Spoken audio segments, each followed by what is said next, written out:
everybody. Welcome to the Eugene and Dylan's Guitar Show. I'm Eugene Edwards over here. Amazing. That's I'm Dylan. Dr. Dylan Caligiuri right over there. And we are doing a deep dive.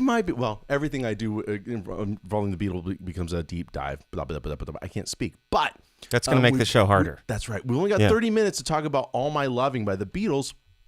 And then we're going to switch over to our guitar workshop for the developing guitarists. The link is in the little show description here. So if you want to, I don't know if it directly links or you just have to copy and paste it. But if you want to sign up, jump on in. It doesn't matter that you haven't been to our previous workshops. It doesn't matter. You know, it doesn't feel like it matters to me. Yes or no question. It feels like it's okay. But you're right. Yeah. Go with your gut, buddy. Yeah. And so you can join us, and we're having lots of fun. And I've got a real special thing I'm going to be doing. I won't announce it here, but I have a little special sidebar thing in the workshop today that the kids have been asking for. Pardon the preposition. Hello there, Carl. Hello, Jim. Hello, Tom. Hello, Dave. Hello, John. Hello, everybody. Marilee. Hello, Mr. Fogelman as well. It's great to see you guys. Let's just start with the hot stuff. Yeah, I think so. The solo to All My Loving. Obviously, this song was recorded by the Beatles in late '63, and it's a Paul song, basically. But it's a great group effort, mostly led, I would say, by John Lennon's incredible rhythm part. He's playing eighth note triplets, and Dylan's going to describe what those are in a minute. But one of the highlights, though, is George's guitar solo, where he just kind of goes all Chet Atkins on us. He goes Chet Atkins on our butts, which is really... And he's playing a Chet Atkins Gretsch country gentleman. And how old is George at this time? George is 20 years old. 20 years old. I have shoes that are 20 years old. I believe 20. Somebody checked the math on this, but his birthday is February 25th, and he turned, I think, 21 in 64, so yeah, he'd be 20 years old when they start drinking early on the other side of the pond. Those young men did a lot of things really early because of the time in Germany, but we want to stay on YouTube. I don't want to go into what happened there. You understand? So the song is in the key of E major, and what's interesting about this solo is that George's guitar solo gets its own special chord progression. Wow. Right? Yeah. The chord progression is, first chord is at A dominant 7. John plays that. Then an E major, our 1 chord. Then a 2 minor, which is F sharp minor. And then a B7, which is our 5 dominant. And then the E major. And we don't hear that chord sequence anywhere else in the song, just in the guitar solo. Of course, everything stops for George to kind of do his Here I Come move. And it's just a major walk up from E to A. Right? Then he just does this beautiful dyad work. Oh, wait, maybe I should try to go to me? You want to do it? Am I 2 or 3? You're 2. You're 2. You're I'm big way out 2. of Boy. Oh, look at you. I can't see. There you go. You got to do the old-fashioned. Oh, and you got the branding in there. That's nice. Sponsored by... Get rid of them the way they got rid of us. Okay, I'm kidding. Everybody goes, so it's this move here. Why am I... Sorry. You know what? You might just shift the camera just a hair. Oh, there you go. That's good. This is good. So he's going to pick 2 notes at a time. See how I find this beautiful harmony playing the G and high E string? It is nice. And then the D and B together. It's like a dualistic doorbell. Yes. Yeah. Oh, yeah. Someone's at the door. You want to get that? Well, we're on psychedelics. We're hearing it twice. Oh, I was wondering why Rex wasn't parking. Yeah. But you can just hold an E-shaped A major chord at the 5th fret and just get this beautiful, nice move there. Then he's going to walk down the E major scale. And he's going to land at the C-shaped E major chord at the 4th fret. So here's really pretty stuff. This is on the G and high E string. So it's 5th fret on the high E string, but 8th fret on the G. So you've got like you got the 4th and the major 7th happening. Oh, it's such good stuff. Then, while John plays a B7 chord, and this took me years to figure out as a lad, as John plays a B7 chord, George is actually playing an F sharp minor voicing here, up here at the, what's this, the 9th fret? Feels like, definitely. So he's actually creating, kind of a 9th voicing? Let me see it again. So he's playing an F sharp triad over a B dominant chord. So he's almost implying it's got a 9th. It's got a 4, 5 in it. It's got a 7 in it and a 2. Yeah. Then he goes to open E and does his basic. Goes hillbilly for just one flash. So at tempo, the solo is.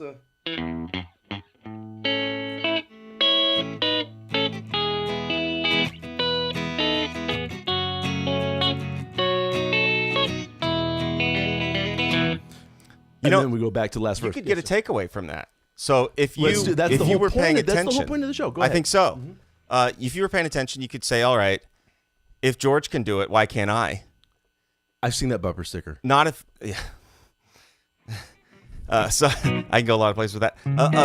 So you could build a ninth chord off of any chord. Yes. And use it as a voicing. So if we had, let's say, so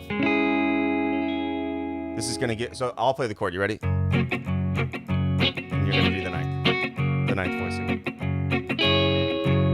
Oh, I'm sorry. Just as he does. So he played over B7, right? Over B dominant 7, he's playing the E sharp. That. So I'll do. So if you play. Yeah, but if we move it to another key, is what I'm saying. That's when it becomes valuable. So now you're gonna play an F sharp. I'm gonna play an F sharp. So you're gonna do. What's the relationship there? What I do is I take the 5 of F sharp. This is gonna be in the SAT, kids. I take the 5 of F sharp. Carry the 1. And I play the minor triad bass. That's the way my brain thinks of it. I'm playing a C minor triad. C sharp. C sharp, sorry, because C sharp's the 5 of F sharp, the major. See, and I get that. That's a little quick, jazzy little substitute thing. If you want to know how to play like a chord over another chord, that's a really, really so you take it around the horn. So you're like, okay, how do you do it in C? I'm going to play a G minor. And how do you do it in F? Oh, sorry. I played that wrong. There it is. That's right. And then you just keep going around the horn every time. That's it. And then it would be B flat. Hey, you're all over it now. So now it's a lick that you can steal, and I think George posthumously would be fine. Speaking of steal, you can apply a lap steel kind of move with this. So again, give me just any sort of chord. Wow, that was apropos. So there's your E.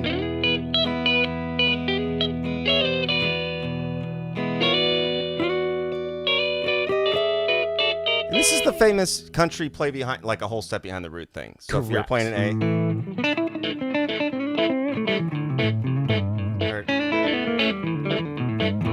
It's just all about how you land. Mostly open G stuff. I was playing all open G. Remember we were talking about the Layla album a couple weeks ago? I talk about it a lot. So there's a song, it's an A. And if I remember, Dwayne Allman does this beautiful move based off an E.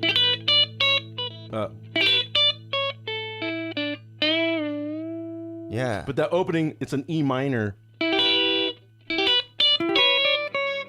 Yeah. Yep, that's it. That whole bend Beautiful the fifth move. up to the sixth thing that's a normal like turn of the century jazz sound. So if you're like you misbehaving, and they would bend up. So the Beatles sit right in the fulcrum of history. They're borrowing. In fact, so what John's? And by the way, the chorus. For those of you that want to know, like, wait, we have a question. Didn't they? No, it wasn't 50 miles to find a guy to learn how to play. It wasn't 50 miles because Liverpool's not that big. But George and Paul, I think, took the bus across town because there was a guy who had that chord because they knew E and A. Liverpool's not big, but it's beautiful, you guys. Like the as soon as I got there on boat the first time. Oh, you did? Yeah, it's like the port's amazing, and the city looks huge. It's really it's gorgeous. Yeah, it's gorgeous. I think it's a UNESCO World Heritage Site now. I think. Is it really? Mm-hmm. That's why it's nice and clean. Yeah, because it looks very cathedral Gothic-y, post London Gothic-y. Paul McCartney mentions how he and George went to the elementary school they went. He said it was really? It was very Dickensian. In fact, Dickensian. Hey, write that down. Charles Dickens actually. Hey, Sean, good to see you. Charles Dickens did, in fact, at one point teach there. So Dickinsonian? No, it's Dickensian. Because Dickinsonian would be like, oh, this is the Dickinsonian method. That's something you would bring up. Okay. It sounds like a word that you would use when you're talking about scales. So the chorus to the song is very simple, but it's got a gorgeous melodic movement. It's a C sharp minor, and then C sharp minor with a major seventh in it. No, wait, or we could call the C augmented as well. Exactly. C. Well, I'd say C sharp minor major 7. Correct.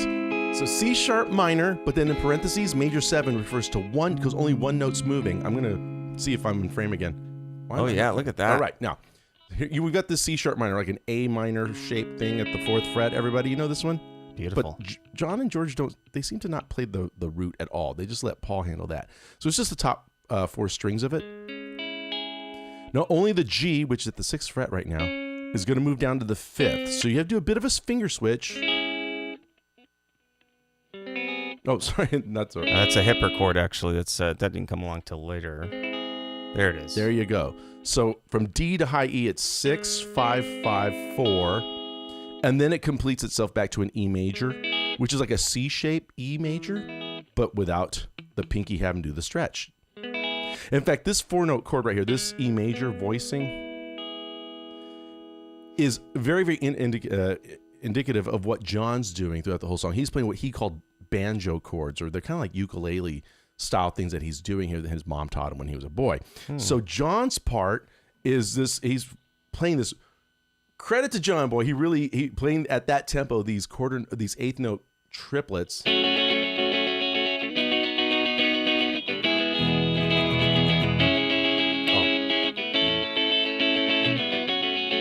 Here's this D, then a B7. That's it. I love that. Really, so this is the part that Dylan really, really loves.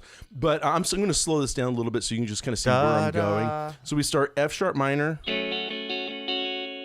to B, and he does it like this. It sounds like. Yeah. Then it's E major to C sharp minor, A, F sharp minor, then his D, which is like the C shape cage chord, but without the pinky stretch. D over F sharp, yeah. But then the B string goes from 3rd fret to 4th fret. That's the only move he makes, and we go from D to B7, which is really, really nice voice leading. Then he stays here, back to F sharp minor, to B, E, C sharp minor. Now this is really important here. This A, go up a whole step to B, which kind of creates a bit of a push upwards, then to an open E. And that's his pattern. Now, can you tell the kids about this 8th note trip?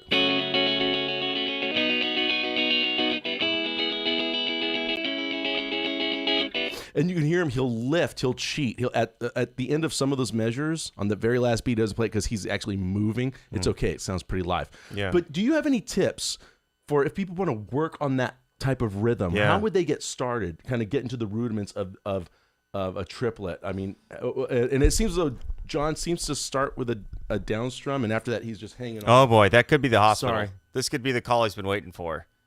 It is not. It is not. It is Damn not. It is not. I'm not going to give a commencement speech He's not yet going to again. give the. I was just going to plagiarize it from Ralph Waldo Emerson anyway. And he's Will Ferrell's USC commencement speech. Did he do yours? Yeah. When you graduated from USC? Phenomenal. It was terrifying somehow. Because you didn't know what was happening. Because part of it, you're like, this is going terribly wrong, and then This you're is like, fantastic. well, maybe it's Did you- recovering. So, Will Ferrell, who was was he? He's He's a USC grad. USC grad. He yeah. was a USC he was totally. This is how things get off track. He was a complete, I guess, just behemoth at USC. He was a problem child while he was at USC. A friend of mine knew him in high school in Orange County. Yeah, and I bet he's morose. no, well, they were high school kids. Yeah. But he already had. Again, he's not a celebrity. Yeah, he's There's just no Will cameras. But there's no camera. No one has cell phones. Right? Emphasis on feral. He's Will Ferrell. They would all go, like a bunch of them would go to Disneyland, and Will would somehow get. I don't know how he'd do it. He would kind of he would borrow clothes, and he'd kind of dress as if he were a park member, like a staff member. Oh wow! And he would just be cleaning up trash and chatting with people as if he was a park That's the member. stuff that he did at USC. But by the way, this just for the amusement of Show up in himself classes and say, okay, there's a serious problem outside, and there's sewage that's covering the basin, and they're like, what are you talking? And He's constantly. It's all. It's what you call performance art. yeah. And I mean, at that time, it would, So, anyways, it is. It is a beautiful. I had this mug. This is Dylan's. I had this mug, this beautiful Did Fender, you? and it has disappeared, and it bothers me because this is one of my favorite. I like possible conspiracy, probable this. conspiracy. And by the way, I just like having. I'm drinking water out of this mug, like I assume the adults were doing on talk shows when I was a kid. Drinking water out of a mug seems so grown up to me. That's how naive it was. It seems overprotective. I actually thought they were drinking water. Yeah, no, they are not drinking water. It was pure absinthe. It was corn squeezins. Yeah. So if you're working on strumming, so I just had this conversation with somebody who's in college at an expensive school that we just talked about. So you could save a lot of money working on this remotely at home. And one of the ideas would be what he's copying here is a tambourine. If you think about it, he's like trying to create like a drum fill, or he's like he's going for this high intensity thing. You know what I mean? Yes. And so how do you, if you guys at home, I want you right now, or wherever you are, you're at the gas station, maybe you're at, Blockbuster. I want you to give me one of these. Yeah, that's right. Okay. Yeah. Notice the way that you have to do this in order to keep. Like, but do you see stamina? Yeah, you've got the stamina. You've got the pendulum effect. That's what I'm really going for. The pendulum. So now there's nothing different that happens here. So when we're going to this.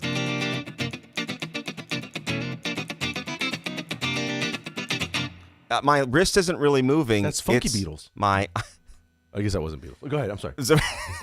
There's an AI version of the song out there somewhere that does that. So when we're done.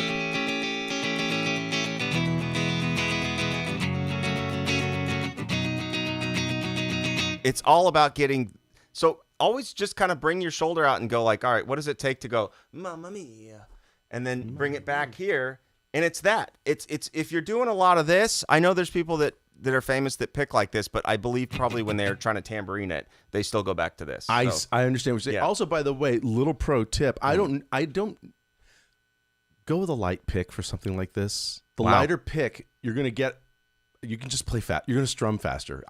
With sweet picking. If it were, can you? I don't know. Can you do sweet picking on this thing? Let's see if I can.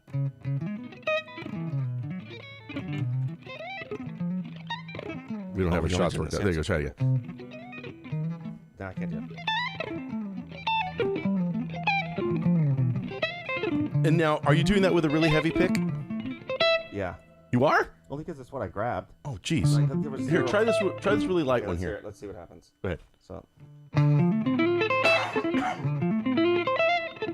Now, I'm just going to ask you, is that easier with the lighter pick? Much easier, right? Yeah, and so heavy picks, it's really easy to pick fast with heavy picks. So if you're doing this type of thing, yeah. But they actually they make it a lot harder to play guitar outside of that. Sure. And it's like a scalloped fretboard. It's like it's only good use is this like picking, but outside of that, it's the only downside to lighter picks is they make more pick noise.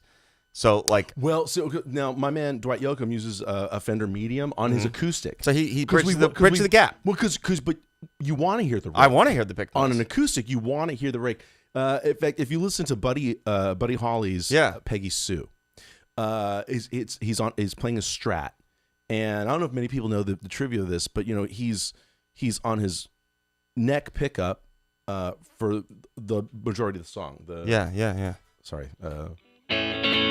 Just imagine a Strat, though. Yeah. And then Nicky Sullivan, the other guitar player in the Crickets, is kneeling before him during the take, and for the solo switches to the bridge pickup, and then switches back. He's like to a pickup fluffer. Well, because you know what I mean. So that'll be the day. It's gonna be hard to get back for that. So there's this 2-man performance on one guitar just to get the tone switch because you couldn't overdub. Yeah. Plus, Norman Petty, the engineer and the producer, has a microphone miking the Strat to get that because he wants. I want the. We don't have a tambourine. We can't afford the doubles. We're using the pick sound. We lost our guy. He's down to switching pickups as it is. It's like when you have spokes in your bike and you stick the playing cards in there. They almost thought about let's stick some playing cards in here and really get the sound. All right. So we're way off topic. By the way, sorry about right. that, guys. I know what happened. Taking a bus across town is very, very, very. It's much harder than just watching YouTube. And that's what you have us. We're saving you the bus fare. Yeah, I just think the bus is an athlete's foot. It's a den for athlete's foot, amongst other things.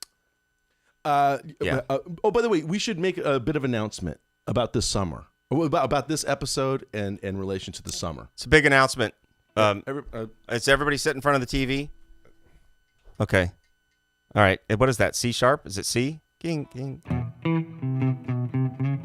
It's C. C natural. Until I drink some. Shit.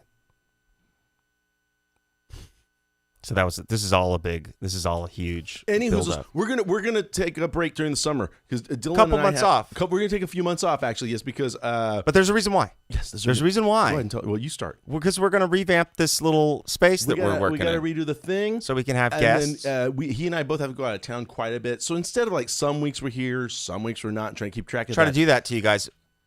Oh, not again, right? You know what I mean? So we're gonna come back around the fall. Just keep your eye on the socials and follow those us of and you we'll that let know. belong to our Patreon, we really appreciate it because that money is going towards the revamp here as well as goes to our the set. And I know you can see our camera setup is amazing. It's just, Okay, who's seen Strange Brew? Has anybody seen Strange Brew? knock off, hoser. Of course I have, Okay, eh? yeah, like we're not up to that level yet. We're not up to that level yet. It kind of is. But yeah. I want to get that sort of like hockey, scene where they're basement type of feel I going. just want Mel Blanc to be my dad. Yeah. Well, I don't think he actually appears though. It's just his voice. Well, no, we do see him, but I don't want to describe what we see. Oh, Again, because I want to stay on that's the right. YouTubes. That's a good point. So yeah, so a little bit. So touring has a little bit to do with it, Eric. Yes, Yeah. absolutely does. And Buzz. By the way, Eric does mention you can wear shoes. You can wear shoes on the bus. In fact, I actually think that's a requirement. When was this legal? When was this told to me? This is part of I think Lyndon Johnson's Civil Rights Act. Okay, it's buried so in- I don't. Is there a flyer or mailer? How do I know this? We have Eric. We have Eric. I have Eric just told permanent us. damage, you guys. So anyway, so we're gonna take a break. We'll come back with deep dive songs. Yeah. What we'll talk about Deeper but diving. we're just gonna have more of a turnkey situation. Yeah. Yeah, exactly. Unless someone wants to step in. Is anybody using the Ed Sullivan Theater right now in New York? No, but there's a couch on the end of the street. It's on the corner that has Sullivan-esque or Sullivансonian. like Dickensian? All right. So at the end of All My Loving, after the last chorus, As though there "All could be a way to come back to that. I will send to you all my loving, darling, I'll be true. Now they just go from the minor 6 to the 1, and John plays his. So again, it just shows that John is aware of like creating some variants here. So John plays his C sharp minor up here, this E minor. Here was that the 9th fret, Yeah.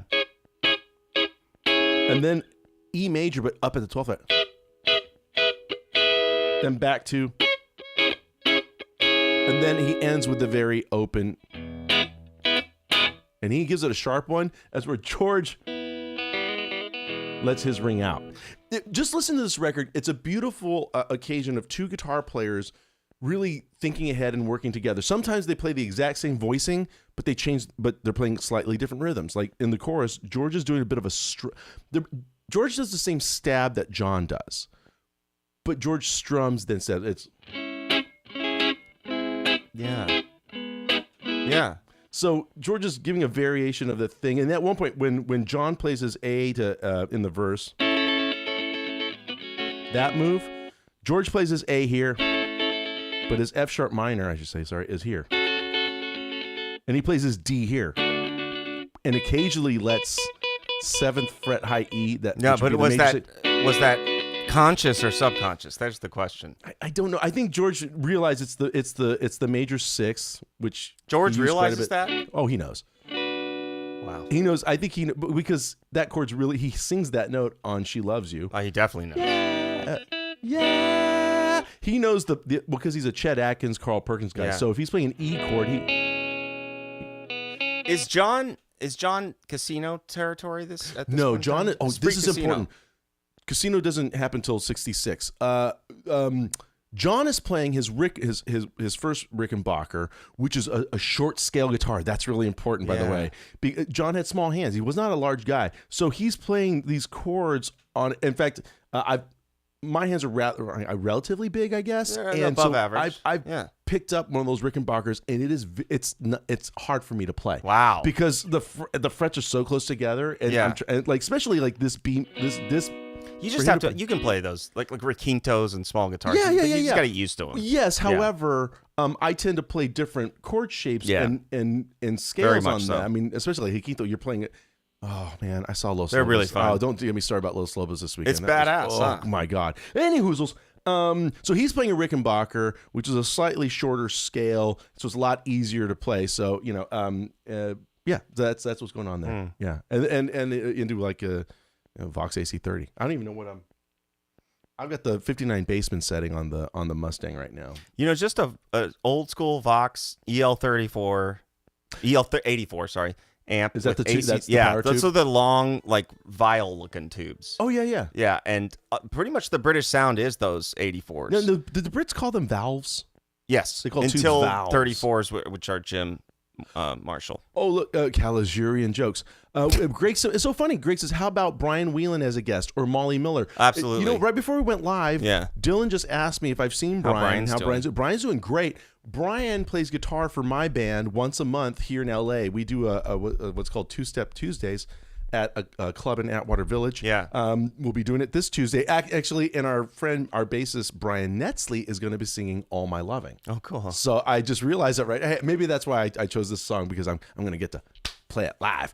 And how was last Tuesday? Was it pretty good? Well, no, we do it once a month. Oh, okay. No, it is. It's been really good. Wildly successful. Yeah. In fact, I thought, well, we'll just Stop now. I want to quit Before, because yes, you I sell don't the want to club. be there for the downturn. No. It's That's a why Tuesday the Simpsons, night, and it's packed with groovy people dancing. Seinfeld. It's just a great hang. Yeah. And then we have all these great guests that are going to be with us. Huh? Things that stopped on time. Oh, I see. That's a good point. Yeah. Yeah. Oh, it's 5:59. Oh, we should probably get going because we have the workshop. All right, guys, folks. We're going to see you in a few months. Again, just stay tuned to the socials. We're going to throw some We'll let updates you on the know. Yeah. Patreon, too. So join the Yes, Patreon exactly. if you can, and we'll put some updates as we go along in the studio And here. we're going to spend the summer collecting various mugs for our guests. Yeah. Yeah, and I'll try wearing some shoes on the bus. I think We have a lot of lifestyle changes going on here, I think. is what it I'm sounds like. scared There's gonna be a lot and of I'm reasons. lonely. No, that which scares us is good for us. Yeah. Yeah. You know what? I don't want to do it. I changed my mind. Okay. Okay, from the top. Close your eyes and I'll kiss you. Tomorrow I'll miss you. Remember, I'll always be true. And then while I'm away, I'll ride home every day. And I'll send all my loving to you. Bye, everybody. See you guys. I just threw the pick. I don't know where it went. It's just